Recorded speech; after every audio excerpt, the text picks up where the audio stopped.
Hello and welcome back to Conversations with Sharyn and Rosa. I'm still Rosa. That makes me Sharon. We so silly. Thank you for joining us for another episode of Conversations with Sharyn and Rosa. First and foremost, I would just like to give a shout out for all the July birthdays out there. Happy birthday to you.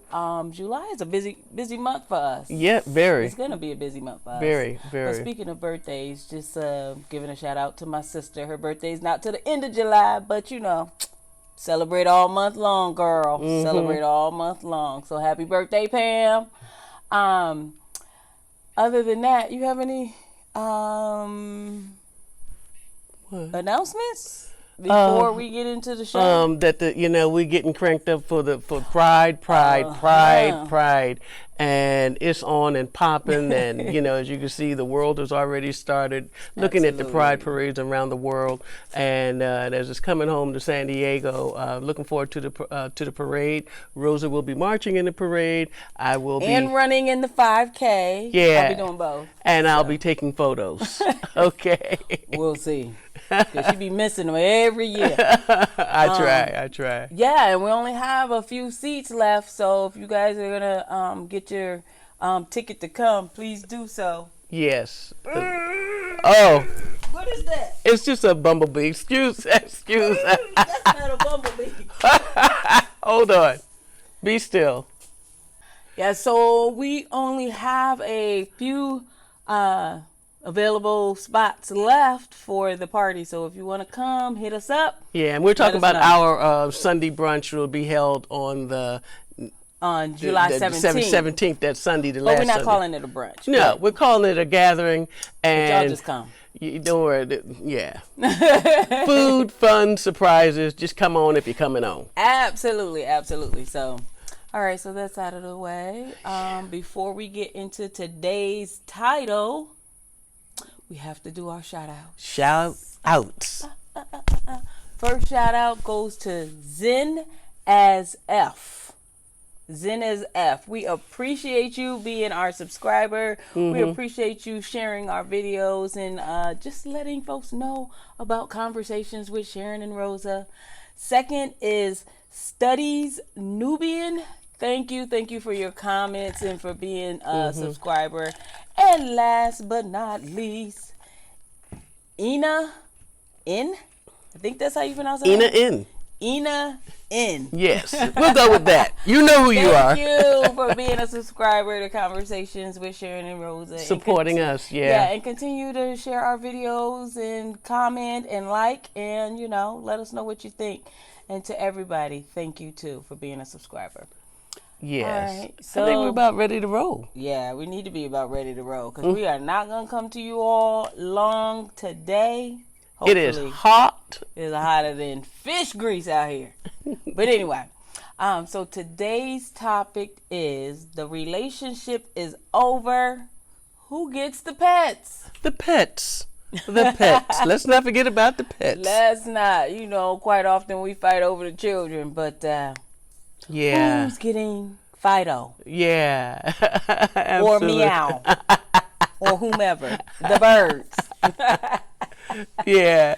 So, but yeah, you want to? Yeah, oh, absolutely. Because of course, every week we come up with a new topic. But we were just thinking, as much as we have a dog, and her name is Nina Simone, and Rosa and I got her together. She's a rescue dog, and I will tell you this: I don't know what happened in that dog's life, but she's having a good life with us, and we both love her so much, and she's brought a special kind of joy into our life. And I am not known to be an animal person, but I love that dog. And Yes, she does. and I cannot imagine, one, Rosa and I breaking up, but number two, God forbid, if we were to break up, who would get Nina? Right. I'll go to court. I gotta go to court because that's my baby. And Nina, go ahead. Nina really has brought different stuff to our life, but technically we got Nina because Sharyn wanted a dog. I didn't particularly want Nina at the time, but she has grown on me, and I do love her.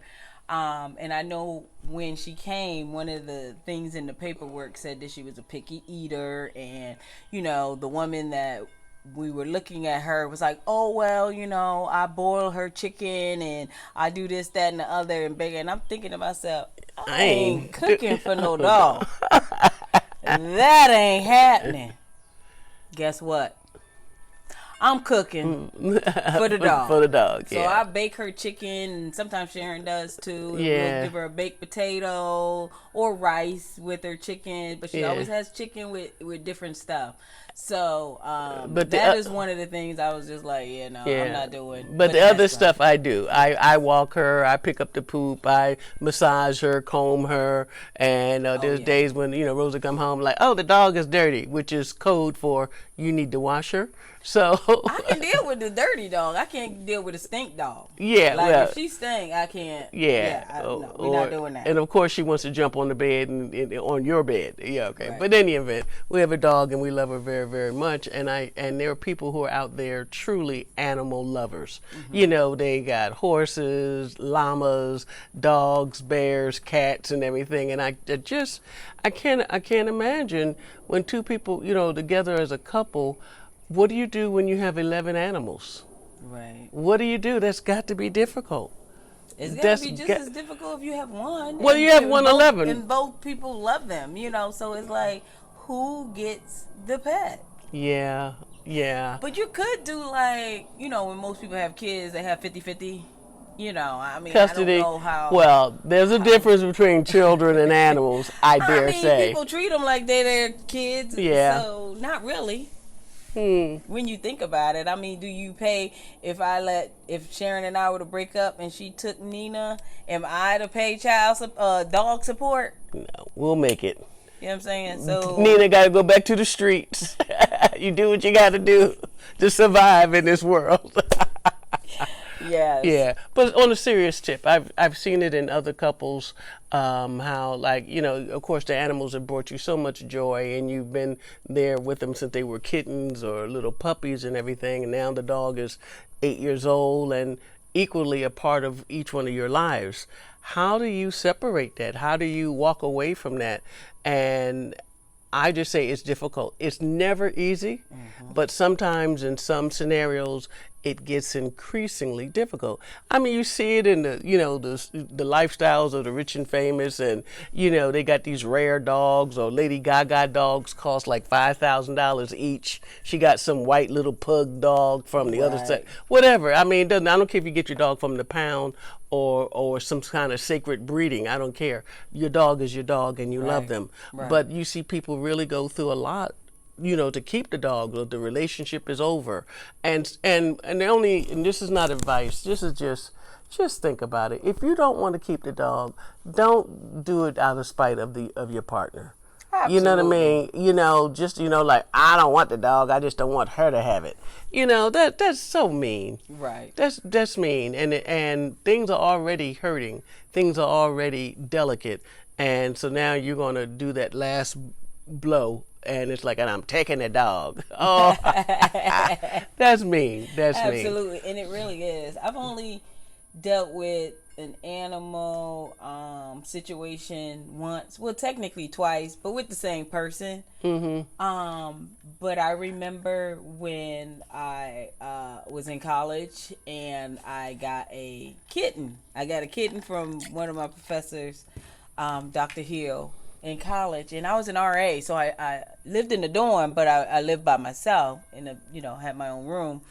And every time I came home, the cat was in the window, and I'm like, you can't be in the window. I would go to class, I'm like, because I'm harboring this kitten and I'm not even supposed to have her, but I don't want her in the window so other people can see, because I see her when I'm walking from class. I'm like, oh my goodness, she in the window. You ready to get busted. Yes. So I was dating my kid's father at the time, and I took the kitten over to his apartment because he lived off campus. He was in grad school and I was in undergrad during this time. And so I said, got to keep Sparkles over here because, she going to get me kicked out, So he kept the cat, and when he decided to go off to grad school for his PhD, he wanted to take her because she had been over there for about a year at this time. And I'm just like, I don't know. But I'm still in the dorm. You know what I'm saying? So I felt bad, but I did let her go with him during that time as well. And then when he and I got back together and we actually moved in together, you know, she was the house cat. And when we divorced, it was like, well, who's getting the cat? The only reason why I didn't fight him was because we had our kids 50-50, and I knew they'd see, you know, Sparkles when they went to his house. And Sparkles was used to the house that she was in. And so I just didn't want to, and she was old by that point, because y'all can imagine I got her like in 96. And we divorced in 2011. Wow, she was old. She was she was starting to have issues and going blind and stuff like that. But that was like the only time that I had like feelings for an animal, such you know, closeness to my cat. Right. And I was just like, you know. But since then, I've had one dog, and then Nina is the second dog since that. But so. Well, in between that, when you and I got together, I had that little horrible little black dog that yapped all the time. Newbie Jones. Yeah, but I had a dog named Newbie Jones, and didn't like the dog. It was gifted to me. I did not ask for a dog, and you know, sometimes people give you what they want you to have. Right. You know, I don't care if it's a motorcycle or an old brush or something. I want you to have this dog. I didn't need one. I was single, running the streets. You definitely didn't need one because you was always running the streets. Right. So, interestingly enough, exactly, with a young lady who was your nanny, her dad liked the dog for some reason. Yeah. I don't know. You know how people just connect to your animal, and when he said he would take the dog, I got her clothes, her food, we said she her come cage. With insurance, she Girl, come with food, she come with clothes. Look, bye. Here you go. I never connected with the dog, and she thought she was a good dog. And she was just too yappy for me. Just too much. She was just too much. So with that, like I said, I'm not a natural animal person, but Nina Simone is our dog, and we both love her. So so staying on point, this afternoon, we just wanted to talk about you know, just when separation happens to the relationship, you know, the kids are impacted, and if you have children, and if you don't, it's just your feelings about you and this pet. And maybe it's a pet that you both got or inherited or found, and now y'all been together 8 years and things have gone left. And so who gets the doggy? Right. And my limited experience with it, meaning I've only been through this like 2 or 3 times myself, but trying to understand how we feel about that, my only suggestion that you be honest, honest about what's the best thing for this animal. Right. You know, if you moving from a 4-bedroom to a studio, chances are you don't have the space that you once did. Yeah. So yeah, I mean, search your heart and like I say, be honest. What's the best thing, you know, for the little doggy? I don't care if it's a turtle, whatever it is. You know, now, if it was some reptiles up there and you was living with a snake lover, let her have all the snakes that she wants, and she probably left you for one. So. Also, you know, be open, you know, just like I say, to even think about what's the best thing for the, you know, for the pet. Yeah, but when you say, you know, be fair, be honest, and be open, that when you're going through a separation, you're already hurt. So to think rationally and to be okay, to be honest, that's a lot. Right. I mean, it's really hard for a person to even do that, to even think of, okay, let me spare her feelings when I know the dog, this is the best place for him, but I want the dog. You know what I'm saying? I'm moving in a place that don't even accept animals, but I want the dog. Yeah. You know, things like that you already know is probably best to keep the dog where they are, but at the same time, you hurt. Right. You are hurt. You're not thinking about, you know, sparing the person's feelings because all you want to do is hurt them back. You want them to feel the same pain that you feeling. And if pulling that animal away from them means that, most people do that. Well, sounds like you've done this before. No, I'm just, It's just human nature. It's not something that I've done before. It's just human nature in who we are as a people and how we, channel our hurt and do things. Well, that's true, and too often that is the scenario. That's why we're having the conversation. You know what I mean? And it's about your own maturity. And your ability to really put yourself in the other person's position, especially when there's been situations, like I said, I've seen it several times. I've just never been there myself. When you got the dog for the children, and the children are hers. The kids are going with her. The dog needs to go with them. One might think, or not. Right? And so now who are you hurting? You're hurting her because you hurt, and the children are going to hurt even more because you're upsetting their life, you're upsetting your life, and you're upsetting everything. And that's not necessarily fair. But like you said, you make a good point. You're hurting, and then you don't care if other people are hurting too. And that's why we're inviting you to be a little bit more sensitized, a little bit more open to the discussion, open and fair, and to think about someone other than yourself. It's about emotional intelligence at that point. Right. Your ability to, to sense what's going on, how it affects you, and of course, how it affects other people. Now, all that sounds real good, and it looks good on the paperwork, but actually employing it, digesting it, and rolling it out to the other person in the moment. Not 5 years later, I should have let her have the cat because, he only lived for another 3 months and then he died in the living room. That doesn't sound good, but it happens. Right, exactly. But let me ask you this, because I know you had a dog with your previous partner, and I know that some of the stories you told me that she about Tandy, she wanted the dog and she groomed the dog and whatever. Now, if you all had broken up, would you have been honest enough, fair enough, or open enough to give her Tandy? I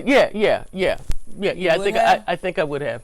Yeah. Oh, okay. Yeah. And matter of fact, and the truth be told, we're talking about a previous relationship. My past partner died years ago, but the dog was originally purchased for her because I was running around so much and had 2 jobs and other obligations. So I didn't want her to be in the house by herself. And so we got the dog. It definitely was for her. It's just that I wind up falling in love with the dog too. And so, I think I would have, if things had rolled out differently, I think I would have, let her have the dog. Well, that's interesting that you say that because I know that after she passed, you became closer to the dog. Yeah, what I'm saying? That was like all that you had. Right. It was like, if you let your partner hold the dog, and in your case, your partner passed away, but she doesn't necessarily say this dog goes back to Sharyn. You know what I'm saying? No. You've lost her and you've lost the animal. You know what I'm saying? Yeah. Well, well, that's not an attractive thing for me to entertain, I'm sure at the time. But when she passed, like I say, the only thing I never had children, so the only thing I did have is this dog. I say this quite honestly. I do think the dog, was helping me heal and get past some of my grief. But a lot of times that's what animals do. And I know dog, I haven't even been feeling well, and the dog wants to be next to me. Oh, they can sense it. Yeah, they can sense it. They can sense you don't feel well. You know what I'm saying? So. Yeah, that's very true. So even at this time in my life, I was very surprised that I would be a person that wanted to get attached to any animal, more or less a dog, and more or less now I've had 3 dogs in my life, and Tandy had to be put down. She was very sick, but she lived to be about 16. And she was a Bichon. A Bichon, love them. Yeah, they're smart dogs. They're pretty dogs, and I can deal with them. That's why I wanted another one. But any event, so again, today we're talking about the pets in our lives and what happens when there's a unplanned, unscheduled, a surprise breakup, and like boom, Why is that a surprise? What they say, pow pow, and I'm taking the dog, pow pow. Pop out, Marcus. So, never a happy scenario, but it does happen. Yes. And the reason why we talk about such things, because it happens, and we're talking, just another day in the life of lesbian land. And y'all know how y'all are about your pets, because I'm now one of them. And those who love pets love them. If you're not a pet person, like, I don't really consider myself a pet person. But you're a compassionate person and a loving person, and that spills over to whoever and whatever's in your environment. Because right. And that's what I like about it, because I say the same thing. I'm not a pet person, but I'm gonna make sure the dog got something to eat. Got so some clothes. So if somebody left you a dog, you wouldn't be like, "Well, I don't want that dog." No. You know what I'm saying? You would still take or try to do the best you could. Right. I would try to animal. find it a new owner, but in the meanwhile, I'm going to take care of this dog. I didn't send for you. I did not order you. And if you got a buddy, leave him there. Finding a new owner is, if the person loved you enough to leave you a pet, then they wanted you to raise. Well, that's a different scenario. If they left it for you by name. Yeah. You know what I mean? But saying. if you just by happenstance, you wake up and these 3 little doggies are at your door, I am not that person, because I will spend my energy before I get to the casino to roam the neighborhood to find out where these dogs came from. Exactly. Send them, return to sender. Because dogs are an incredible responsibility. Right. And as we sometimes just try to get away for the weekend or just stay a day and a half away from the house, it's like, and every hotel or whatever doesn't want dogs. Oh, exactly. You know what I mean? I don't care what kind of place you're staying in. Leave Fido at home. So normally we get a dog sitter because we want the dog, want our dog to stay familiar, familiar surroundings. Right. But it's always like, sometimes we're so busy trying to make some arrangements, and we're like, what about the dog? Right. Hold on. We'd be like, let's go here for the weekend. Oh, wait a minute. What about the dog? Yeah. And I don't travel with pets. Yeah. See, that's my thing, because traveling, especially in today's age and timing, traveling is it's just not fun. Yeah. So I'm more concerned that me and Rosa can get where we need to get, and I'm all right and she's all right, and you make the plane, right? So the last thing I'm thinking about is sparkles in the bag. You know what I mean? And there's people, I understand, they don't want to travel without their dog. I'm just saying it's a headache that I don't need. Right? So I try to make it look, it's just me, you, and a suitcase. Let's just get there and get it on, What about the dog? So that's what we're talking about today, like in our relationships, when things go a little south, if you were to break up, what about the pets? And do you use the pets as a bargaining tool? Right. You know what I mean? It's like, you don't want the dog, but you just don't want her to have it. Right. That, and then you become mean Billie Jean. Don't do that. So definitely start with having a conversation, because you never know. You know what I'm saying? Nobody gets together to break up, right? Right. But you never know if it's going to happen or not. So just have the conversation, with your spouse. I agree with you. But like I say, be fair, be open, be honest. And like I said, if you don't want the dog, don't take the dog. It's simple as that, because that's not fair to the dog. Right. All right. So, but sometimes dogs get more consideration than children do. No, I'm sorry. You've seen it, want right? The animals more than they want the child. But it happens. Okay, but that's different though, because normally in a lesbian relationship, one has come in with children. Now it's not.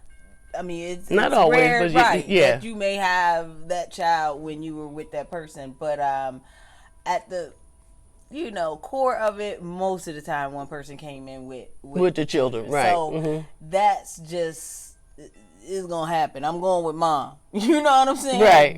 The mom that carried me, mom. Mm-hmm. But so I think that's why it becomes so different when it comes to pets, because unless you walked in the door with the pet, or if you all got a pet together, then it's a little different. It is, and like I said, now you got feelings all in it, and memories and love, and and also it's just like it to whoever initiated the "it's over" conversation. Like, I'm losing my partner. Oh my God! And the only other thing in my life that loves me is this dog. So I'm gonna lose my partner and the dog. that's just too much. So then all of a sudden the pet has even more power. So just think about all those things before you terminate, or just if you are in that situation where, okay, you almost at the top step getting ready to leave, you know, and you're leaving with the dog, you know, just, like I say, be fair, you know. So that's what we have about that today, and it's an interesting conversation to come upon, but we felt like chatting about that this morning. Until next time, we're wishing you the very best of all good things. Stay safe and stay woke. And we'll see you at the party. All right. Bye.